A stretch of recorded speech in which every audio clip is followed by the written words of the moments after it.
안녕하세요. LMO 텔레비전 담당자입니다. 자기소개해 주시죠. 네, 안녕하세요. 저는 한국바이오안전정보센터에서 정보 분석 업무를 하고 있는 조정숙이라고 합니다. 네, 조정숙 팀장님이십니다. 굳이. 오늘은 2019년도에 GMO 작물이 얼마나 전 세계적으로 재배됐나 알아보는 영상을 좀 준비를 했는데요. 제가 2019년도 주요 통계 영상을 만들면서 재배 동향 보고서가 나오면 별도의 영상을 만들어 드리겠다라고 영상을 통해 정보를 드리겠다라고 말씀했던 그 후속 영상입니다. 그래서 오늘은 ISAAA에서 발간하고 있는 브리핑 내용, 보고서 내용을 중심으로 전 세계적으로 GM 작물이 얼만큼 재배되고 있고 어떤 이슈들이 있었는지 알아보는 자리를 마련했습니다. 그래서 전문가이신 우리 조정숙 팀장님 모셨습니다. 전문가가 아니에요. 네. 근데 ISAAA, 아이사라고도 하고 네. 여러 가지로 불리고 있는데요. 정확히 어떤 일을 하는 기관인가요? 네, 아이사라고 지금 우리나라에서는 말을 하고 있는데요. 우리나라 말로 굳이 한다면 농업생명공학 응용국제서비스라고 일단 해석이 되고요. 생명공학 기술 응용에 대한 지식 공유, 특히 뭐 특허 기술이나 뭐 이런 기술 이전 이런 것과 같은 모든 활동을 통해서 이해관계자, 특히 이제 농업 환경이 좀 어려운 개발도상 국가들하고 이제 작물생명공학의 채택을 공유하기 위해서 만들어진 이제 비영리 국제기구라고 할 수 있습니다. 그래서 이 기구는 GM 작물이 한 1996년부터 상업화가 됐는데요. 그때부터 이제 매년 이제 그 GM 작물이 얼만큼 재배되고 있는지 보고서를 발간을 해주고 있는 상황입니다. 해마다 제가 회사에 들어온 지 한 10년 정도 됐는데 해마다 봄 정도에 이 보고서가 나왔던 것 같아요. 네. 근데 작년에는 늦어져서 12월 다 돼서 이 보고서가 나왔고요. 관련 내용을 분석을 해서 오늘 좀 요약해서 보내드리도록 하겠습니다. 그럼 오늘 그 이야기 나눌 것도 다 이 보고서를 기반으로 네. 하고 있다고 볼 수 있겠죠? 그렇습니다. 네. 단도직입적으로 여쭙겠습니다. 2019년도에 전 세계적으로 GM 작물이 얼마만큼 재배가 되었나요? 네, 2019년도에는 지금 보고서에 따르면 1억 9,040만 헥타르에서 GM 작물이 재배된 것으로 나타났고요. 이거는 2018년 대비 한 130만 헥타르, 한 0.7%가 감소된 상황입니다. 중요하게 우리가 헥타르 얘기를 할 텐데요. 네. 보시는 분들이 헥타르가 도대체 뭐야? 라고 하실 수도 있을 것 같아요. 헥타르가 정확히 어떤 단위인가요? 네. 헥타르는 단위 면적 그 단위고요. 가로 100m, 세로 100m에서 1000제곱미터를 이제 헥타르라고 이제 표기를 하고 있습니다. 그래서 보통 농장이나 토지 단위를 헥타르로 많이 표현을 하고 외국에서도 많이 이용을 하고 있는 면적 단위입니다. 네. 시청자분들께서 좀 감이 안 오실 것 같아서 제가 촬영 전에 좀 검색을 해봤습니다. 우리나라 면적이 103만 6천 헥타르 정도가 됩니다. 그래서 우리나라 면적 대비로 따지면은 GM 작물 재배 면적은 몇 배 정도 되죠? 19배 정도 되고요. 이거 아까 19배 정도 되는 그 면적에서 GM 작물이 전 세계에서 이제 재배가 되고 있는 상황입니다. 그래서 이게 이제 실제로 전 세계라고 표현을 하지만 실제로 29개 국가에서 2019년에 GM 작물을 재배한 것으로 지금 보고되고 있습니다. 2018년도에는 그럼 몇 개 국가가 재배를 한 거죠? 26개국이 재배를 했고요. 지금 1년 만에 한 3개 국가가 증가된 상황입니다. 그러면은 3개 국가에서 작년까지는 GM 작물을 재배하지 않다가 네. 더 이제 추가로 재배를 한 것이죠? 네, 그렇죠. 그 나라가 어떤 나라가 있나요? 지금 말라위, 나이지리아, 에티오피아 이렇게 3개국이 지금 증가를 한 상황이고요. 모두 아프리카 지역에 있는 국가들이라고 볼 수 있습니다. 아프리카 국가들을 GM 작물이 이제 신규로 재배를 하고 있다는 말씀이신데요. 아프리카 국가들에 대한 거는 조금 나중에 자세히 짚어보도록 하고 지금은 GM 작물을 가장 많이 재배하는 나라가 어떤 나라인지부터 먼저 살펴보고 갔으면 좋겠습니다. 네.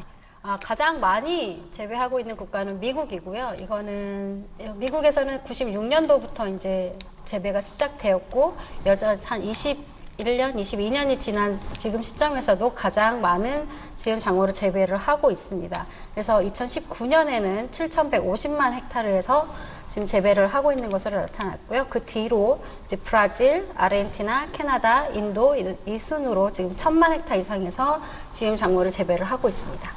역시 쌀국 1등입니다. 여러분 인터스텔라 혹시 보셨나요? 거기 보시면은 이렇게 옥수수밭 광활하게 있고 거기 막 드론도 날아다니면서 하는 그런 장면들이 있었는데요. 그런 식으로 엄청 넓은 면적에서 GM 작물을 재배하고 있는 것 같습니다. 총 5개 국가 정도를 말씀하셨어요. 네. 뭐 미국, 브라질, 아르헨티나, 캐나다, 인도 이런 말씀들을 해주셨는데 그런 말씀하신 이 5개 국가가 GM 작물을 재배하는 주요 국가라고 할 수가 있겠네요. 네, 29개 국가 중에서 지금 5개국에서 가장 많이 재배가 되고 있고요. 지금 전체 재배 면적으로 봤을 때 91% 정도가 5개국에서 지금 재배가 되고 있습니다. 그럼 총 GM 작물 재배 면적 중에서 90% 이상을 네. 상위 5개국에서 재배를 하고 있고 네. 나머지 국가에서 이제 한 9% 정도를 재배를 하고 있는 거네요. 네. 그런데 상위 5개국가의 채택률은 이제 미국이 평균 95%, 그다음에 브라질이 94%, 아르헨티나가 약 한 100%라고 보시면 100%라고 볼 수도 있고요. 그래서 이제 캐나다도 90% 이미 포화 상태라고 지금 평가가 되고 있는 상황입니다. 말씀하신 중간에 채택률이란 단어가 나왔는데요. 네. 좀 생소하실 것 같아요. 채택률은 뭐죠? 채택률이라는 것은 이제 각 국가에서 재배되고 있는 옥수수, 콩, 카놀라, 면화와 같은 이제 작물 중에서 이제 GM 작물, 그러니까 GM 품종이 차지하고 있는 비율을 말합니다. 그러면 정리를 해보면 옥수수가 약 100헥타르에서 재배를 했다 하면은 90헥타르가 GMO 옥수수고 네, 그렇죠. 나머지 10헥타르가 일반 옥수수일 때 채택률이 90%가 된다라고 할 수 있겠네요. 네.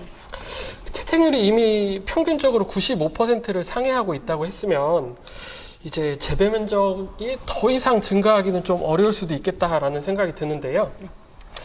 네, 지금 현재 상업화된 작물로 보면 그렇다고 볼 수도 있는데요. 이제 만약에 이제 새롭게 상업화되는 작물이 나타난다거나 아니면 새롭게 작물을 도입하는, 그러니까 재배를 새롭게 시작하는 국가들이 증가를 하게 되면 아마 재배 면적은 좀 증가할 수도 있겠죠. 재배를 하지 않던 나라에서 재배를 시작하거나 한다거나. 네. 아니면은 새로운 GM 작물들이 또 등장을 해서 뭐 지금까지의 채택률과는 상관이 없이 또 다른 채택률들이 생긴다면 증가할 수 있겠다라는 전망이셨습니다. 제가 만든 앞선 몇 개 영상에서도 언급됐지만 GM 작물 하면은 시청자분들도 대부분 뭐 옥수수나 대두 정도는 생각하실 수 있을 텐데요. 옥수수나 대두와 같은 작물들 중심으로 한번 정리를 해봤으면 좋겠습니다. 그래서 가장 많이 재배되는 GM 작물은 뭘까요? 가장 많이 재배되고 있는 GM 작물은 그러니까 대두입니다. 대두가 전체 이제 9,190만 헥타에서 재배가 되고 있고요. 이는 전체 GM 작물 재배 면적의 48%가량을 차지하고 있습니다. 그러니까 그 뒤로 이제 옥수수가 6,090만 헥타, 그다음에 면화가 2,570만 헥타, 그다음에 카놀라가 1,010만 헥타 정도에서 재배가 되고 있고요. 그러니까 이 주요 작물이라고 하는 4대 그러니까 4대 작물이 전체 GM 작물 재배 면적에서 99% 정도를 차지한다고 보시면 됩니다. 그러면은 GM 작물 종류가 많은데 그 중에 한 4개 정도가 전체 99%를 네. 차지한다고 하면 나머지 1% 정도니까 이런 것들이 좀 더 재배가 된다면 증가할 가능성도 있다는 생각이 듭니다. 네, 그렇죠. 좀 많이 편중돼 있긴 한데요. 그러면은 이 4대 작물을 제외하고 나머지 GM 작물들은 좀 어떤 것들이 있을까요? 사료로 많이 쓰이는 알팔파, 그다음에 파파야, 그다음에 사탕무, 사과, 홍합, 그다음에 아시아 쪽에서 지금 허가가 되어 있는 가지, 파인애플, 호박, 감자 등이 있고요. 이 작물이 아까 말씀하셨다시피 1%가 이제 채 안 되는 비중을 차지하고 있지만 그래도 그 재배 면적이 조금씩은 증가하고 있는 추세에 있습니다. 1% 정도니까 우리가 좀 쉽게 접하기는 어려운 작물들일 것 같아요. 맞나요? 그럴 수도 있죠. 왜냐하면 이런 작물들은 전 세계적으로 퍼져서 이렇게 작물이 재배되는 게 아니라 아니면 그 국가 내에서만, 지역 내에서만 이제 재배를 해서 이용을 할 수 있기 때문에 만약에 그 해당 국가에서의 점유율이 높아지면 이제 손쉽게 눈앞에서 접할 수 있게 되겠죠. 다시 뭐 갈까요? 케이스 바이 케이스 같은데 뭐 가령 예를 들면 하와이에서 재배가 되는 GMO 파파야 같은 경우에는 하와이에 가면 또 접할 수도 있다. 그렇죠. 그러니까 너무 지극히 단순화할 수는 없다는 말씀으로 이해하겠습니다. 네네네네. GM 작물 하면은 뭐 형질이라는 말이 나와요. 네네. 형질별로는 어떤 특징이 있는지 한번 살펴볼 수 있을까요? 네, 형질별로는 초창기에는 제초제 내성이 먼저 이제 상업화가 돼서 이용이 되고 있었는데요. 중간에 이제 해충 저항성, 그다음에 그러니까 제초제 내성과 해충 저항성 두 개가 다 포함이 되어 있는 복합 형질을 갖고 있는 작물들이 나타나고 있습니다. 그래서 2019년에는 복합 형질 작물이 그 재배 면적이 이제 8,510만 헥타로 이제 44.7%까지 점유를 하고 있고요. 그 다음으로 제초제 내성 작물 8,150만 헥타, 그다음에 해충 저항성이 2,360만 헥타에서 재배가 되고 있습니다. 그래서 제초제 내성하고 복합 형질 두 개의 품종들이 이제 전체 87%를 차지하고 있는 것으로 집계되었습니다. 재배되고 있는 GM 작물 대부분이 뭐 제초제 내성이나 해충 저항성을 갖는 작물 두 가지를 다 갖는 작물들이 대부분을 차지하고 있는 거네요. 네네. 그러면 이제 앞에 얘기가 나왔던 아프리카로 좀 돌아가 보려고 합니다. 아프리카가 이번에 뭐 신규로 도입한 국가들도 많고 좀 특징적인 것 같은데요. 아프리카는 앞서 말씀해 주신 세 개 국가 말고는 GM 작물을 재배하는 국가가 따로 없는 건가요? 그건 아닙니다. 원래 지금 신규로 지금 2019년도에 3개 국가가 늘어난 거고요. 그 기존에는 남아프리카 공화국, 수단, 에스와티니가 이제 기존에 재배를 하고 있어서 2019년에는 총 6개 국가에서 재배를 하게 된 것입니다. 그래서 이 수치는 2배가량 늘어난 것으로 볼 수 있고요. 뭐 1년 사이에 이렇게 재배 국가가 2배 정도로 늘어난 것으로 봤을 때 향후 이를 채택할 수 있는 국가가 많아질 거라는 예상을 잠깐 해볼 수 있습니다.